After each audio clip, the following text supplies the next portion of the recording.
Merci de votre fidélité à Télésud et bienvenue dans cette nouvelle édition de l'entretien du jour. Je reçois aujourd'hui M. Sékou Magassa. Il est secrétaire général de la section France du Rassemblement pour le Mali, le RPM. Et il est également le représentant de IBK-TON, la coalition qui soutient la candidature de IBK à la présidentielle au Mali. C'est ça, hein? Tout à fait. Si je ne me trompe pas. Tout à fait, M. Kemer. Il a lancé sa candidature ce samedi-ci.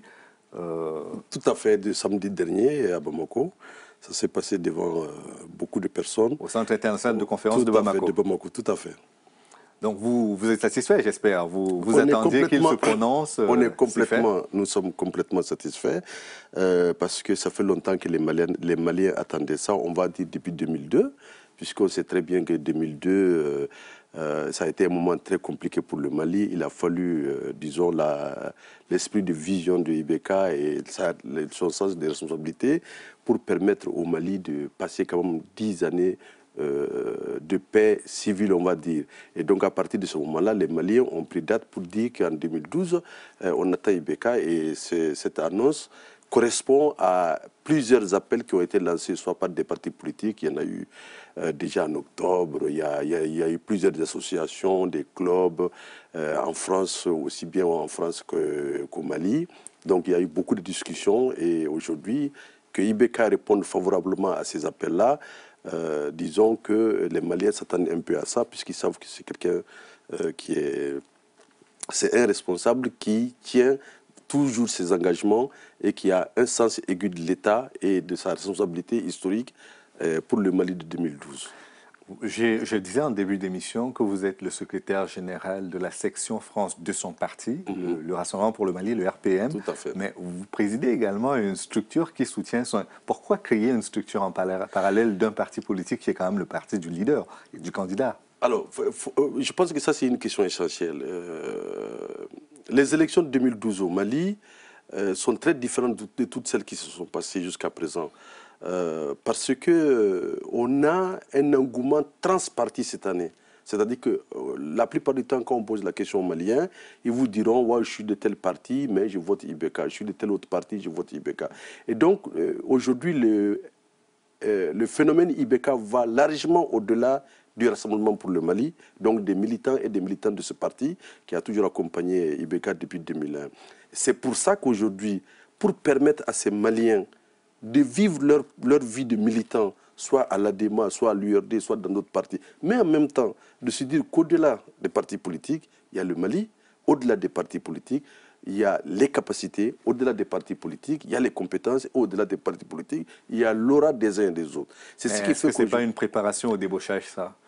Débauchage, non, parce que le Mali... C'est-à-dire qu'on explique aux gens que ce n'est pas grave, vous n'êtes pas dans notre parti, mais comme vous êtes dans le parti adverse, votez pour notre candidat. Mais écoutez, alors, la chose est très simple. Moi, je pense que envisager cette explication, c'est un peu juste parce que les Maliens savent aujourd'hui la situation difficile dans laquelle le Mali se trouve.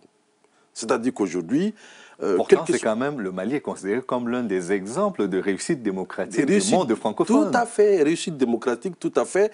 Et justement, cette réussite démocratique, pourquoi nous l'avons? Parce qu'il ne faut pas oublier qu'il y a, tout autour du Mali, il y a quand même eu des événements très graves dans certains pays. Et l'exemple démocratique dont vous parlez, c'est justement à cause des IBK. Et c'est pour ça que les Maliens en général sont redevables. Ils sont très conscients de cette situation. Que se serait-il passé s'ils n'avaient pas eu ce sens des responsabilités? Alors, on préfère ne pas imaginer ça. Je vous prie de ne pas imaginer ce qui se serait passé. C'est le passé. Parce que c'est la sagesse malienne. Voilà. Et donc, l'histoire retiendra qu'à un moment donné, IBK a sauvé la démocratie malienne. IBK a sauvé les Maliens. Il l'a dit clairement, aller à Koulouba, c'est-à-dire aller au palais présidentiel, c'est très important, mais le Mali est au-dessus de tout le monde. Donc, à partir de ce moment-là, quelles que soient les ambitions, c'est le Mali au-dessus de tout. Et le phénomène, je reviens à l'engouement, parce que ce n'est pas du débauchage, parce que beaucoup ont fait, puisque l'IBK, s'il s'est présenté en 2007, c'était pour faire vivre la démocratie. Puisque, je ne sais pas si vous vous rappelez, en 2007, tous les grands partis avaient décidé de soutenir le président ATT. Amadou Toumani Touré, qui ne se représentera pas en 2012. Et à partir de là, IBK s'est dit que le plus important, c'est de faire vivre la démocratie. Donc, il s'est présenté à ce moment-là, les Maliens savent très bien que Ibeka voulait à ce qu'il y ait une compétition démocratique entre tous les Maliens. Et aujourd'hui, s'il décide de le faire, les Maliens comprennent bien cet événement, cet élément-là. À un moment donné, il faut faire vivre la démocratie, mais à un moment donné, il faut voir ce que les uns et les autres sont capables. Qui a cette fameuse notion de présidentialité, comme je l'ai dit souvent, c'est-à-dire qui regroupe cet ensemble de qualités qui font qu'à un moment donné, on se dit, c'est vraiment lui pour faire le travail. Parce que pour revenir des Vous pensez que lui, il est mieux fait pour le job que tous les autres. Pourtant, les candidats ne sont pas de mauvaise facture. Hein. Et mieux fait pour que les autres, plus que les autres, on ne va pas dire ça. On va dire que lui, il est bien fait. Il est bien fait. Quand on regarde un peu ces différentes, tout ce qu'il a fait, c'est-à-dire en termes de gestion de l'État, en termes de sauvetage même, non pas seulement de la démocratie au Mali, mais même de l'école malienne à un moment donné, puisque quand il était Premier ministre, quand même, il fallait quelqu'un de sa trempe pour pouvoir arrêter un certain nombre de dérives. Voilà, exactement. Et aujourd'hui, les Maliens reviennent systématiquement sur ça. Ils disent, voilà, si ce n'était pas lui, l'école était à la dérive, si ce n'est pas lui... c'est vrai, ça c'est remarqué. Donc tout ça fait qu'à un moment donné, on se pose moins la question de savoir est-ce que c'est par rapport à quelqu'un. Mais est-ce que cette aura, il l'a conservée? Parce que ça date quand même. Le moment où il était aux affaires, maintenant il a passé beaucoup de temps dans l'opposition. On a vu passer d'autres derrière lui. Et on est tenté de se dire, il a fait son époque, il a fait son temps. Il a fait son temps, le patriote, son temps ne finit jamais. Hein. Il va toujours, son temps, c'est tout le temps qu'il est là, tout le temps qu'il est à la disposition du pays. Mais disons clairement les choses. Il y a être Premier ministre à un moment donné où les choses sont beaucoup plus faciles, où il n'y a pas de risque majeur. Et il y a être Premier ministre à des moments où vraiment c'est très compliqué pour la nation. Et c'est ça la différence. C'est vrai qu'il a eu un vrai courage politique, avec les lycéens qui étaient dans la rue. Non seulement avec ça, et élément très important qu'il faut ajouter, c'est surtout la situation dans le nord du pays. On se rappelle en 2006, il y a eu ce qu'on appelle les accords d'Alger, voilà, qui ont été faits à ce moment-là. Il avait vu que c'était en quelque sorte une menace pour l'intégrité territoriale du Mali. Il avait dit clairement que la paix civile, il aime bien travailler avec tout le monde, mais à un moment donné, il faut dire clairement les choses. Il faut dire au président, à tous ceux qui ont conclu cet accord, que ça avait des conséquences. Aujourd'hui, on se trouve dans une situation... Certains proposent même qu'il y ait, parce que vous parlez là des mouvements de AQMI dans le Sahel, la partie septentrionale du Mali. Est-ce que certains demandent même qu'il y ait une sécession, où on aura un État aurifère dans le nord avec les Touaregs qui pourront contrer l'avancée d'AQMI dans le désert malien? Non, je pense que là-dessus, Ibeka a toujours dit quelque chose d'essentiel. L'intangibilité des frontières, c'est-à-dire le Mali, quand même, on n'est pas... le Mali, ce n'est pas une construction, on va dire, circonstancielle, c'est-à-dire comme c'est hier. Non, le Mali, ça va très loin, on ne va pas revenir aux empires. L'université de Tombouctou. Exactement, toutes ces choses-là. Et donc, toute cette construction-là a abouti à ce que nous sommes aujourd'hui du Mali. Donc, les frontières du Mali, elles sont intangibles. Il n'est pas du tout question aujourd'hui de revenir sur cette construction-là et surtout sur ce vouloir vivre ensemble. Parce que quelles que soient les actions menées par les uns et les autres, le Mali aujourd'hui, c'est quand même un modèle de vouloir vivre ensemble, c'est-à-dire du nord au sud, on a quand même cette osmose-là. En un mot sur le bilan parce que le président sortant, même s'il n'est plus militaire, il l'a été, c'est un général d'armée.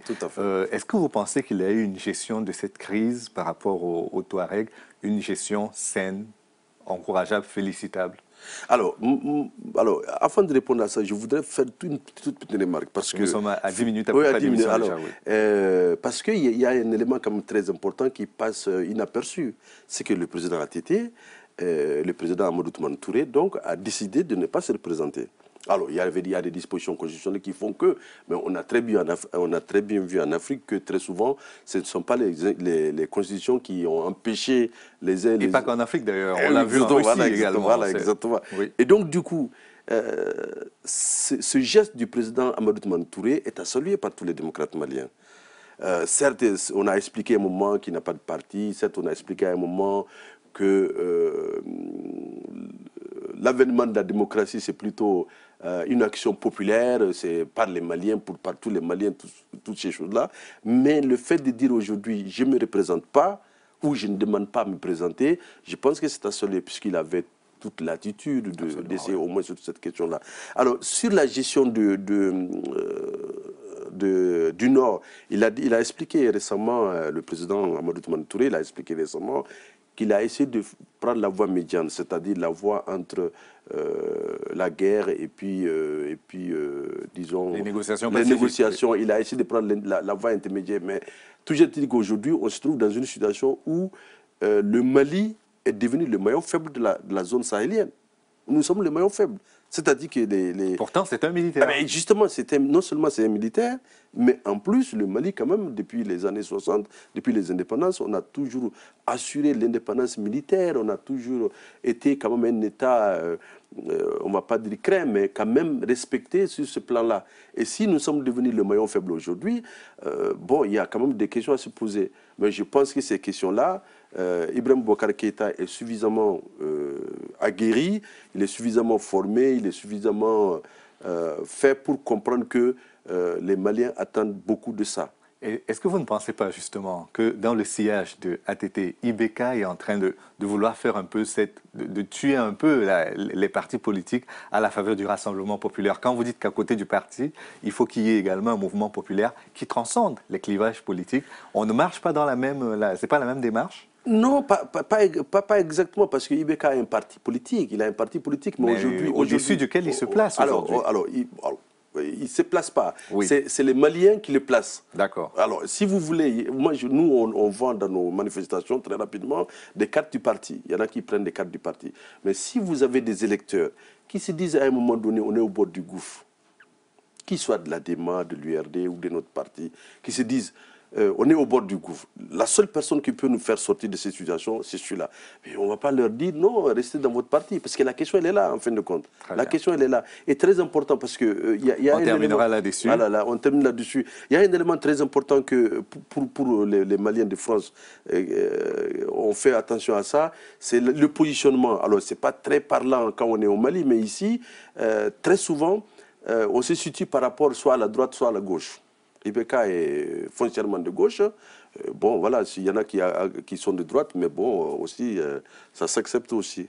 D'accord. Voilà. Merci encore d'être venu, M. Ségou Magassa. Je rappelle que vous êtes le secrétaire général de la section France du Rassemblement pour le Mali, le RPM, le parti d'Ibrahim Boubacar Keïta, qui est candidat à la présidentielle du Mali, qui aura lieu le 29 avril 2012. Merci bien, monsieur Kemayo. Et merci à vous d'avoir suivi cette émission jusqu'à son terme. Rendez-vous demain pour une autre édition de l'Entretien du jour. À bientôt.